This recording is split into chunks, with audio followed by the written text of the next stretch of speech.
What's going on, guys? I'm Steve. Welcome back to the channel. Welcome back to another video. If it's your first time stopping by the channel, hit that subscribe button. Trust me, you won't regret it. If you're a returning subscriber, as always, guys, welcome back, and I do appreciate the support. Guys, listen. A few days ago, we know all about the school shooting out there in Minneapolis, Minnesota. Shout out Minneapolis. I know they're going through hard times right now with this tragedy of the Annunciation Catholic School shooting, in which this person here, 23-year-old Robin Westman, formerly Robert Westman, shot up a school where 20 people were hurt. Two children lost their lives, multiple people injured, and it really messed the community up out there. And it's a lot of heavy hearts. Now, I did a video on this and gave my own opinion of the whole situation, but I found something today just looking around, and I think this is interesting, and it's a correlation with people that do this type of stuff. And I thought this was interesting, so I put together a couple of videos I want to show you. I mean, this is really interesting, guys. I said all I could say about this dude right here. I mean, obviously he had problems, and what he did was truly messed up. Like a lot of people that do this type of stuff, it's an act of cowardice, an act of devilishment. I mean, what else can you say? For you to have issues within yourself and confusion about life, and all of a sudden make that a burden of others, where they have to pay with their life or other injury at the hands of somebody that is basically possessed for some odd reason, is shameful. And it's sad, but this is a common occurrence. Schools getting shot up, mass shootings out in the street, all type of stuff. And stories like this, they'll get some publicity as long as the story's running hot, and then it'll be replaced by something else, but nothing ever gets done by those that got the power to do something about this. I want you to take a look at these videos I put up here for you, and I think you'll find this interesting. But before we do that, I almost forgot. A part of his journal on News Nation, I froze it on the video. I want you to listen to this, and then I'll go right into the videos. This is part of Robin Westman's manifesto, his journal. Check this out. He's talking to his mother. Your words, mother, made me stay in my discomfort, unable to ask for help, to avoid admitting defeat. You were right, mama, but the way you handled it led me to wanting to kill so many people. Gender and weed fucked up my head. I wish I never tried experimenting with either.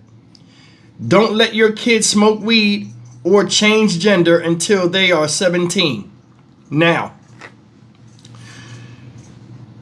his mother recently got a lawyer, and she wasn't talking to authorities. They were looking for, and in all respect, due respect, ma'am, you knew what your son did. First thing you should have did was ran to the nearest authority, announce who you are, and give them information they would ask you for, or seen how you could help in any way, shape, or form.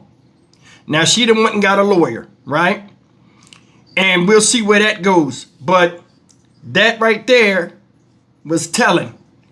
In the comment section, tell me what you believe is going on here. And this has a lot to do with something of why she ran. But take a look at this story, man, because this right here is something that's amazing. Check it out. All right, we're learning shocking new details about the trans school shooter in Minneapolis, what police found at the home, and what the gunman's dad said happened shortly before the attack. Fox's Brooke Taylor has been digging into this story, and she joins us live from Minneapolis. Brooke. Hi, Jason. Well, we're now learning from police that they have spoken with the shooter's mother after initially saying that they couldn't get into touch with her and that she hasn't been cooperating. It's not clear exactly what that conversation entailed, but I have learned that she decided to hire a criminal defense attorney.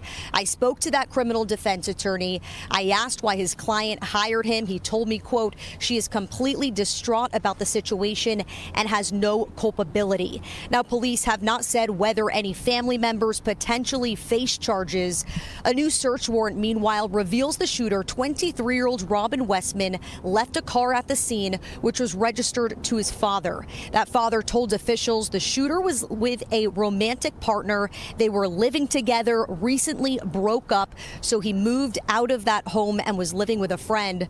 Police searched Westman's father's house here in Minneapolis. They found a tactical vest, 2 computer drives, and documents according to that warrant. Westman's father told police that his child once attended Annunciation Catholic School where this happened and the church, and that his ex-wife had also once worked here. The warrant states police found the shooter dead from a self-inflicted gunshot wound to the head, wearing black tactical gear and carrying at least 2 long guns. The 2 young children who died have been identified by family as 8-year-old Fletcher Merkel, whose father said the young boy loved his family, friends, fishing, and all sports, and 10-year-old Harper Moisky, whose family said, quote, her laughter, kindness, and spirit touched everyone who knew her. Hundreds of people in this community have been showing up to pay their respects to these families. 18 others were injured, and tonight we're told that 6 are still in the hospital, 5 of them just young, innocent children. Jason. Tonight, another heartfelt memorial grows. This one outside Minneapolis's Annunciation Catholic Church. One day after a shooter opened fire on innocent children, their teachers, and others as they prayed inside a house of worship. 2 children were killed, 18 others were injured. Sadly, it's a reminder of the pain and grief deeply felt here in our own community. March 27, 2023, when a gunman killed 3 students and 3 staff members at the Covenant School in Green Hills. Sadly, we all know it didn't end there. The first deadly school shooting of this year, 2025, also right in our own backyard, January 22nd, when Diana Escalante was shot and killed in the cafeteria of Antioch High School. Tonight, the striking similarities among all 3 of the people accused of pulling the trigger. Thanks for joining us at 6. I'm Rory Johnston. And I'm Kelsey Gibbs. Investigators in Minneapolis say they're still searching for a motive, but for some in Nashville, yesterday was a flashback to a tragedy we've seen far too often. News Channel 5's investigative reporter Levi Ismail has been poring over the shooter's writings and video. Yeah, Levi, you're taking a closer look at the details that really do connect what we faced here in this latest shooting in Minnesota, right? Absolutely. You know, we can't forget that no matter the circumstances and similarities we found, the most important is that innocent people lost their lives. This is about understanding how we got here and what it might take to stop these tragedies before they happen. Minneapolis police called it a deliberate act of violence against innocent children. 2 children are dead, 2 others in critical condition, and more than a dozen were injured in the hail of gunfire Wednesday morning. Peace, love, unity, and guns. The shooter, 23-year-old Robin Westman, who was born Robert, posted now since deleted videos online less than an hour before pointing a gun into Annunciation Catholic Church and opening fire on unsuspecting kids. I'm sorry to my family, but that's it. That's the only people I'm sorry to. Those kids. You know, we keep saying again, when will it stop? And so I think it's that. Just for me, it's a very deep frustration. It's frustration that Lauren Martin says often feels overwhelming as a parent, but as a licensed therapist, she's also called to try and understand. She says what she saw in Westman's writings almost mirror some of the same hopelessness, hate, and loneliness she's seen written by some of the most talked about school shooters in recent memory who happen to be from Nashville. Solomon Henderson, the Antioch school shooter, and Audrey Hale, the Covenant school shooter. We're not trying to measure anybody's level of suffering or try to say that this one is worse than the other, but it's the idea of this is a recurring issue and it hasn't stopped. Their writings alone showed all 3 idolized school shooters while they planned their attacks for weeks, if not months. All 3 either attended or once attended the schools they attacked, and all 3 went to great lengths to document as much as they could leading up to the day they ended lives, including their own. Here's my note to my family.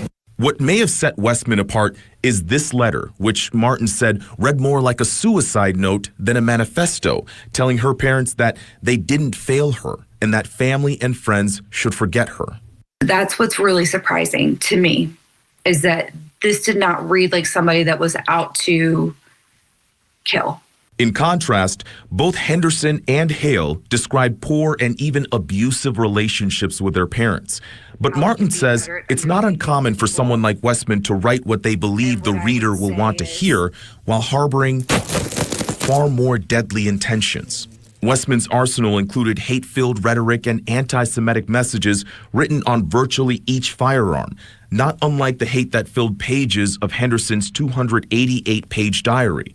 While Hale may not have shared the same exact feelings, all three appear to be at odds with either their race or the gender they were assigned at birth. Toward the end, they all described spiraling out of control and losing faith in a world they felt could never understand their pain. Martin says if we're searching for solutions, then how these three still had access to firearms has to be a part of the conversation. I'm not saying that that justifies anything that happened or any harm that one has done. But that is a vulnerability factor that if unaddressed, if unmanaged, again, plus access will lead to more violence.